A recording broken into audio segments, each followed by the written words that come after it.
വിവിധ ആവശ്യങ്ങൾ ഉന്നയിച്ചുകൊണ്ട് മെയ് 14-ാം തീയതി സംസ്ഥാനത്തെ മുഴുവൻ ചിക്കൻ കടകളും അടച്ചുവിടുമെന്ന് സെക്രട്ടേറിയറ്റ് മാർച്ച് നടത്താൻ ഭാരവാഹികളുടെ യോഗത്തിൽ തീരുമാനം. കേരള സംസ്ഥാന ചിക്കൻ വ്യാപക സമിതി സംസ്ഥാന കമ്മിറ്റി കണ്ണൂരിൽ ചേർന്ന യോഗത്തിലാണ് തീരുമാനമെടുത്തത്. സംസ്ഥാന പ്രസിഡന്റ് കെ.എസ്. ജോപ്പൻ, സംസ്ഥാന സെക്രട്ടറി പി.എസ്. ഉസ്മാൻ, സംസ്ഥാന ട്രഷറർ കെ.ബി. റഷീദ്, സംസ്ഥാന വൈസ് പ്രസിഡന്റ് അക്ബർ കെ.എം, സംസ്ഥാന joint secretary K M. Shaji, chicken സമിതി കണ്ണൂർ ജില്ലാ secretary Shukkoor P T P, president Ismail Pookkom, treasurer Vimal Krishnan, സംസ്ഥാന എക്സിക്യൂട്ടീവ് അംഗം മുഹമ്മദ് പിണറായി, മറ്റ് സംസ്ഥാന നേതാക്കൾ എന്നിവർ പങ്കെടുത്തു. കേരള സംസ്ഥാന വ്യാപാരി വ്യവസായ സമിതി നടത്തുന്ന വ്യാപാര സംരക്ഷണ സന്ദേശ ജാഥയിൽ സംസ്ഥാനത്തെ മുഴുവൻ ചിക്കൻ വ്യാപാരികളെയും പങ്കെടുപ്പിക്കാൻ തീരുമാനിച്ചു. മെയ് 14-ാം തീയതി സംസ്ഥാനത്തെ മുഴുവൻ ചിക്കൻ കടകളും അടച്ചുകൊണ്ട് മുഴുവൻ ചിക്കൻ വ്യാപാരികളെയും സംരക്ഷിക്കുക, കേരള ചിക്കൻ മാനദണ്ഡം പാലിക്കുക, മുഴുവൻ ചിക്കൻ വ്യാപാരികൾക്കും ലൈസൻസ് കൊടുക്കുക എന്നീ ആവശ്യങ്ങൾ ഉന്നയിച്ചുകൊണ്ട് സെക്രട്ടേറിയറ്റ് മാർച്ച് നടത്താൻ തീരുമാനിച്ചതായും ഭാരവാഹികൾ അറിയിച്ചു.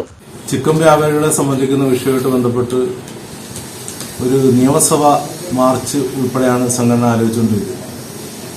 ഇപ്പം മാർച്ച് മാസത്തിൽ മെയ് മാസത്തിൽ നമ്മുടെ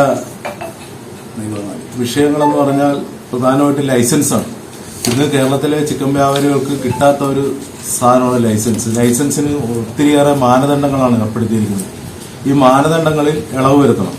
ഇളവ് വരുത്തിക്കൊണ്ട് മുഴുവൻ വ്യാപാരികൾക്കും, കച്ചവടം ചെയ്യുന്ന മുഴുവൻ വ്യാപാരികൾക്കും ലൈസൻസ് നൽകുവാനായിട്ട് ഗവൺമെന്റ് തയ്യാറാകണം.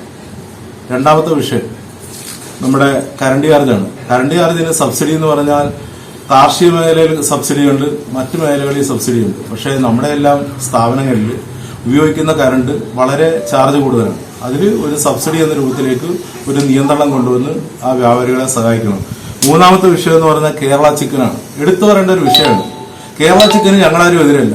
പക്ഷെ മുക്കിന് കേരള ചിക്കൻ വരുന്നത് ഇന്ന് നിലവിലുള്ള വ്യാപാരികൾ ആത്മഹത്യയിലേക്ക് പോകുന്ന അവസ്ഥയിലാണ്. അതുകൊണ്ട് അതിനൊരു നിയന്ത്രണം ഉണ്ടാകണം. നിയന്ത്രണം ചുമ്മാതെയല്ല, 10 കിലോമീറ്ററിനുള്ളിൽ ഒരു കട വരുന്നതിന് ഞങ്ങളാരും എതിരല്ല. പക്ഷെ ഇത് മുക്കിന് കട വന്നു കഴിഞ്ഞ് നിലവിലുള്ള കടകൾ തകർക്കുന്ന സംവിധാനമാണ് ഇപ്പം നടന്നുകൊണ്ടിരിക്കുന്നത്.